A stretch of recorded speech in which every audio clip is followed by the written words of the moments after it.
Good morning, Nigerian. Here is the news bits.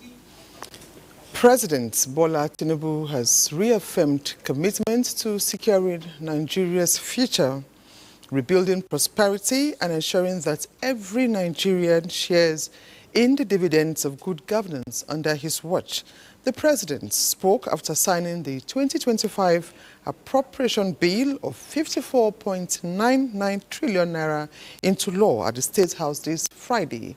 State House correspondent Musbah Wahab reports on the budget of transformation. From the executive, the 2025 appropriation bill of 49.7 trillion naira went to the National Assembly on December 18, 2024. But then, the collaborative effort of both the executive and the legislature discovered the possibility of more revenue to further power the economy in other areas. Any policy that you propose that can alleviate the suffering of Nigerians, be rest assured of the support of the National Assembly, both chambers. We will go with you. We are behind you. We will go with you because we know that you mean well for this country. Here now is the budget. You are about to make history. You gave it to us in December. People may think we delayed. No. We had to go through line by line, clause by clause, to ensure that we meet the aspiration, not just of your administration, but that of the entire nation. More than 70 days later, the reloaded budget of 54.99 trillion naira is back to the sender. Apparently fulfilled with the effort of key players, the president says the budget, tagged Budget of Transformation, is set to empower Nigerians more and build a resilient future for the country. The past year tested our resolve, but through the economic discipline and strategic reforms, we achieved what many deemed impossible. There are no dust in our faces, and there are no tears in our cheeks. We work together as brothers and sisters, collaborate with Nigerians. After the initial turbulence, and the takeoff was very, very cloudy and uncertain. Today, we see a light at the end of the tunnel. And from the dashboard of the president, the economy indices are looking up. From 6.2% in 2003, President Tinubu says the deficit has been reduced to 4.1%.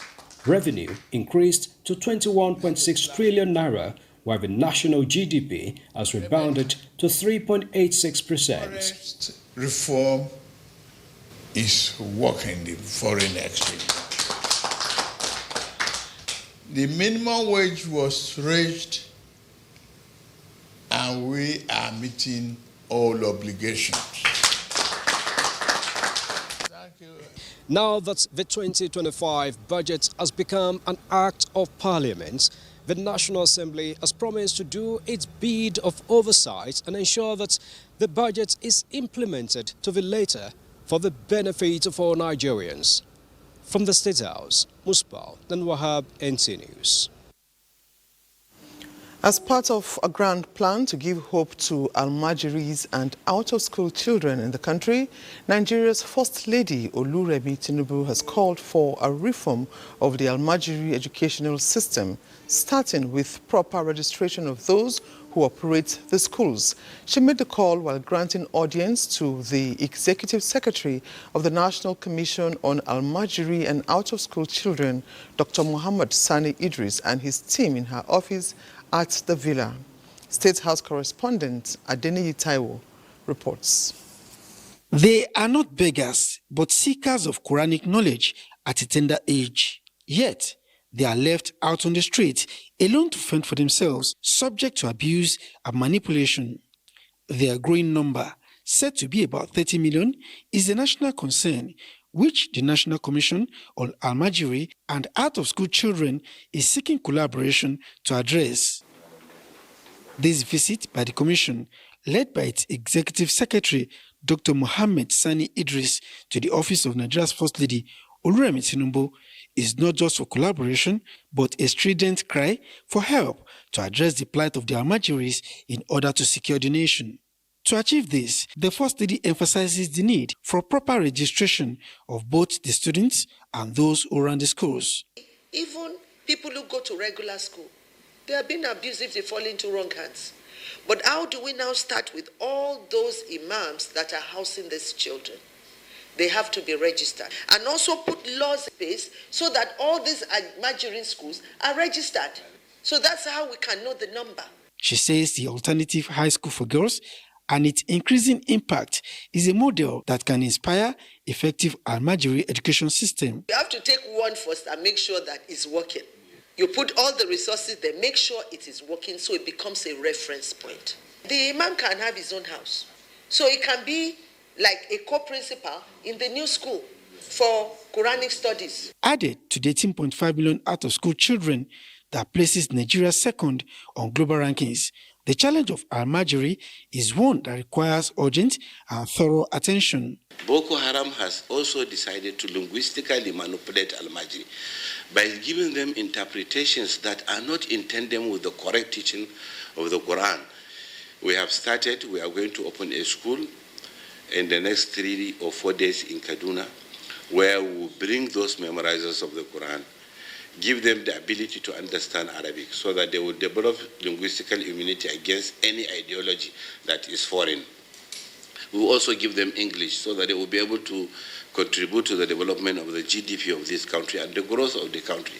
We are also going to expose them to rigorous skills acquisition so that at the end of that program, Your Excellency, they will have the cause to live a life that is worthy of living. Away from our meeting, the First Lady kept her promise to the National Council for Women Societies in Nigeria with a donation of a 14-seater jet mover passenger bus to the council on behalf of RHI. When you came the last time, we thought that, we have to bless you this to start a new chapter of your life.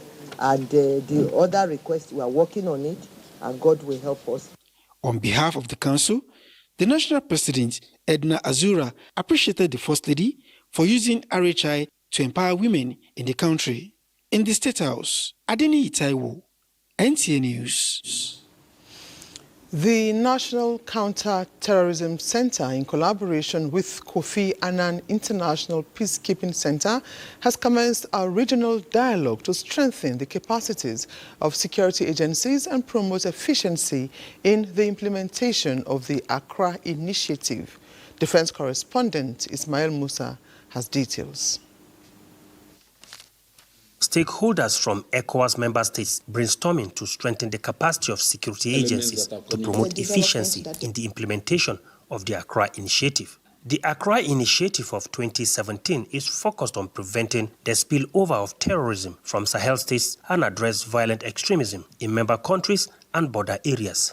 The Sahel and West Africa face unprecedented security challenges that transcend borders, affecting lives, livelihoods, and the stability of our nations, calling for immediate attention and concerted efforts. Countries such as the coordinator of National Counter-Terrorism Center stressed the need for collaboration and intelligence sharing within the region. No nation can solely combat this menace as it transcends national borders.